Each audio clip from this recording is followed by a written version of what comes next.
Okay. All right, everybody. The famous Natalie, she did not date Moby. She says it, they added it to the movie. She says, I didn't date Moby right when it opens. Anyway, sorry. Okay, the movie's over. Yep. All right, Kevin, we just finished first viewing Star Wars Episode 1, The Phantom Menace. I wanted to make sure you knew the title in case you never saw it, but you didn't see it before tonight. No, this is the first time I've ever seen it. So, it literally just ended. Yep. See, Doug Chang, good designer, and he did stuff for Galaxy's Edge, so that's going to be cool. Anyway, all right. Thoughts out the gate. Fresh thoughts. I didn't think it was that bad. Didn't think it was that bad. Really? No. Hey, I don't think that's I don't think that's insane to say. That was not a garbage movie. No, because here's the thing.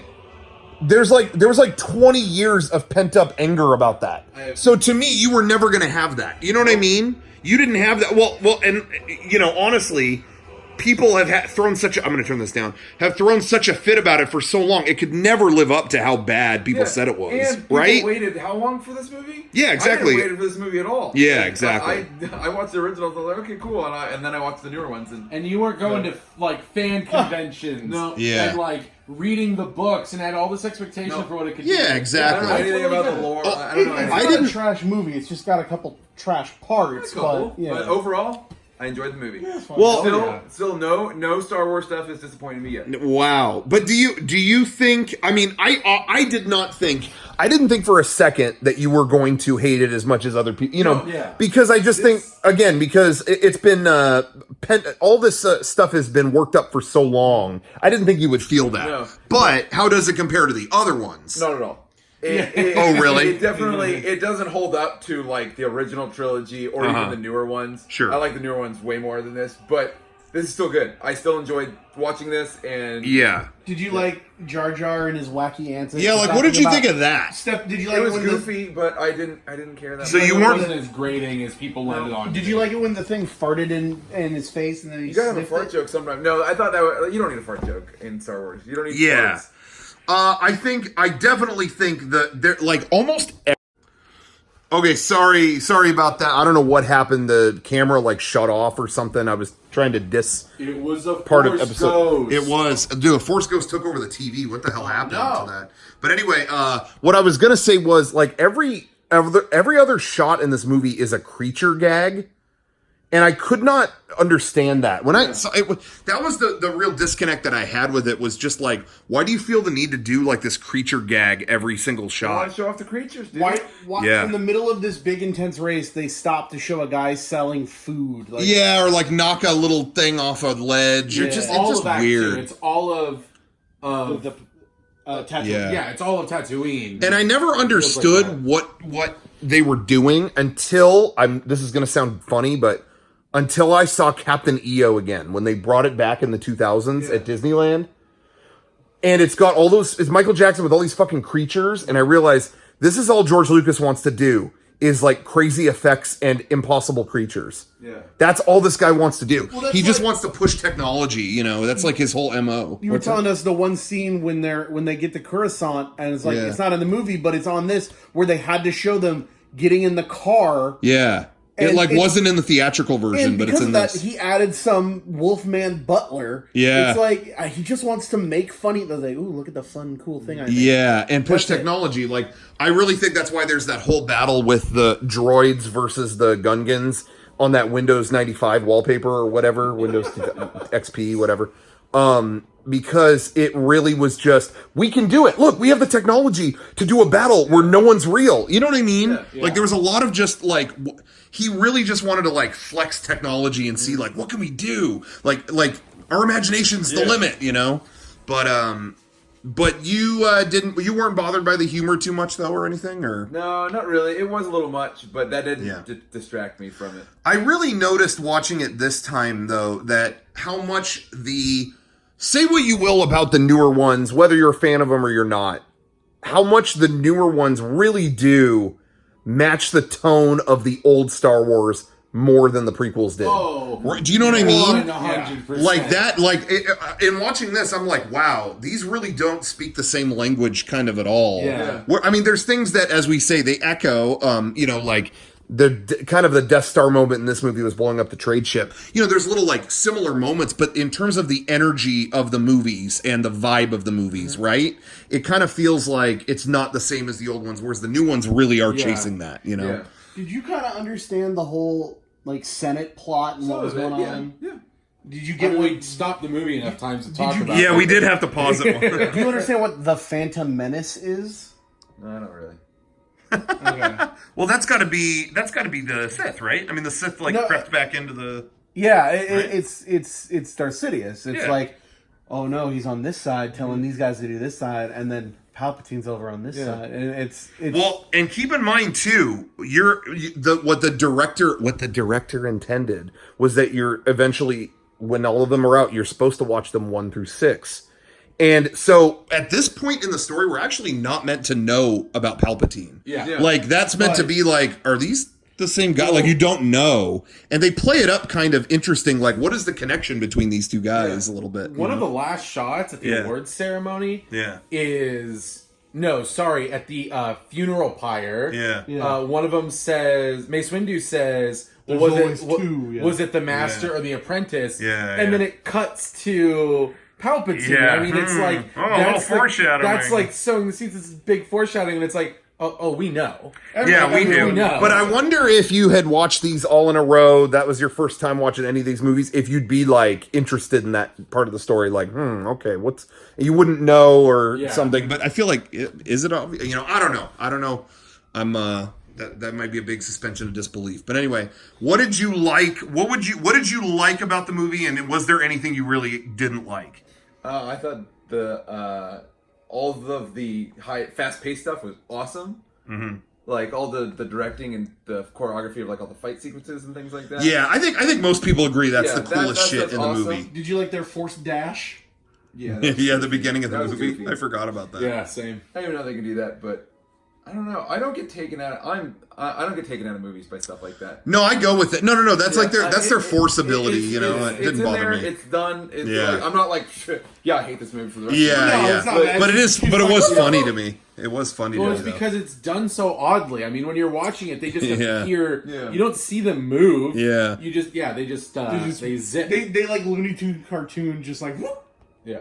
But was there anything that didn't work for you in watching this? The CG didn't age well.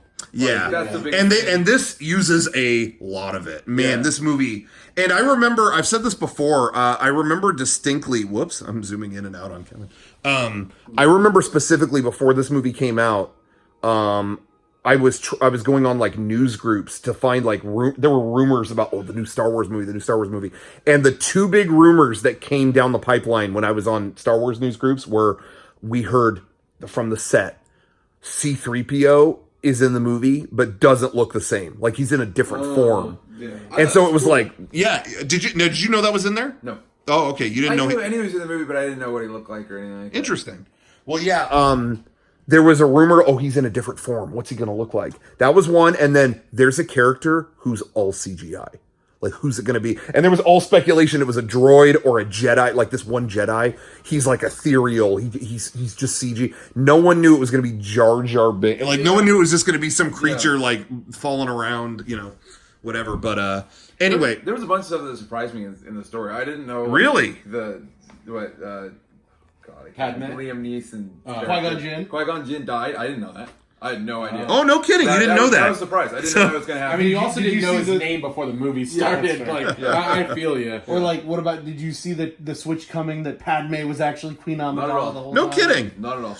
I don't know if that, like, how much of that is in post, but like, her voice, it doesn't really betray the twist. Yeah, I think they do probably an alright pitch job shifted. of, like, You know who plays her twin is Keira Knightley. Yeah, that was a young Keira Knightley.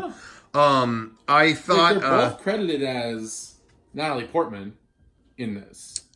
they both. Well, yeah, she plays both roles, but there's other people too. When they're like on screen. Yeah, but what I was gonna say was, you could tell the difference in spoiler culture now between now and then. Kevin, you said you didn't know anything about Qui-Gon. I was so excited for this movie, and then the soundtrack came out, and I was like, dude, they had it at Target. I was like, dude, new John Williams Star Wars music. Oh my god. Grabbed it, flipped it around to the back, track 12, Qui-Gon's funeral. Okay. All right. I mean, I was just like, thanks. I was really removed from this because even watching the originals, when he said like, "Oh, there is another," no idea. I didn't know Leia and Luke were related. I didn't know. Oh, no kidding! Wow, man, you really. I knew the Luke "I'm your father" thing. Everybody knows that. Yeah. That's pretty good though. You when made he said it. There's another. I'm like, who's another? Like, that was me when I saw him on VHS for the first time. I didn't know that either, so that was pretty cool. Yeah, the first time I ever saw these is when they, when they did the re-release like a couple years before this. Yeah.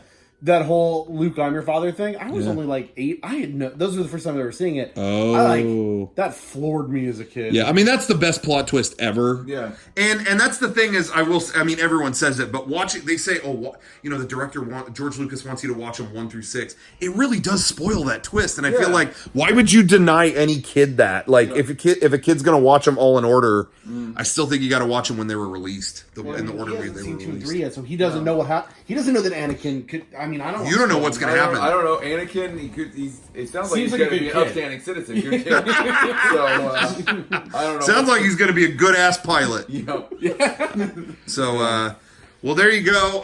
We're going to watch Attack of the Clones immediately right now, this second, effective immediately March 31st. Now, we're not going to play that right now. But we will watch it soon, and we'll do a video for that, too. Yep. But anyway, well, any other closing thoughts? No, I enjoyed it. I had fun with it. It was a fun movie. I liked it. But can you see the Captain EO-ness of this? Yes. Right? Sure. That's what I almost appreciate. That's why I kind of give it its leeway with its goofiness, because Captain EO was goofy as shit. Yeah, and I loved it. I really, after I saw Captain EO again and went back to this movie, I understood it more. I was like, oh, you're trying to do that. And I am entertained kind of by it now. I still don't think it's quote-unquote a great movie, but I can appreciate it for that. I think we all agree it is not as bad as people say this. No, not that bad. I still think it is a weird chapter. Like I ask why for a lot of it, but it was I was entertained. I was griping about the Senate stuff the whole way through. Yeah. So I get what people don't like about it. Yeah. But is it like a shit unwatchable movie? No. No, it's still the world. That's the next one. The world building is second to none, and I think that's the star of the show. All the stuff they design, all the worlds. I mean, you can't top that. George Lucas was a genius with all that stuff. I don't think you can argue that. Yeah, it's just the dialogue and some of the story. I mean, they were spending a lot of time just earning money to get a engine part. You know, like that. There's some questionable shit, but the only part of this movie I think is unforgivable is the midichlorian shit. I'm against that. They did explain the Force. Did that strike you at all, Kevin? It was weird, but I don't care. I write it off. I think people. I think people. I don't think anyone pays attention to it. Yeah, especially after this movie, it feels like they don't take it that seriously anymore because people revolted. People were like, "You're trying to like scientifically explain the Force. Like we don't need. It's like power levels in Dragon Ball. We don't need that. You know." That I think it was like a publicly stated thing that the midichlorian stuff, as far as like the new trilogy is going, they're like deliberately, like they said ahead of time before the Force Awakens, like. Don't worry about it. We're not talking about it. We're not doing it. Yeah. We're moving on. I can think of one other time they mentioned them, even in the prequels. I think after this, it was like, ooh, better not bring those up again. But I can think of at least one other time they do, but that's it. Anyway, all right, well, that's pretty much it. So Kevin gives a thumbs up. I do. To episode 1. Yep. I'm curious what you'll think of Attack of the Clones. Yeah. You're either going to like it way more or way less. That's what I think. I have no idea. That's my guess. But we'll see. All right. Thank you for watching. Everyone, check out StarWars.com. Ah, fuck, it went up. StarWars.com. Check it out on your web browser, but not if you have Apple Macintosh. If you have Apple Macintosh, fuck you.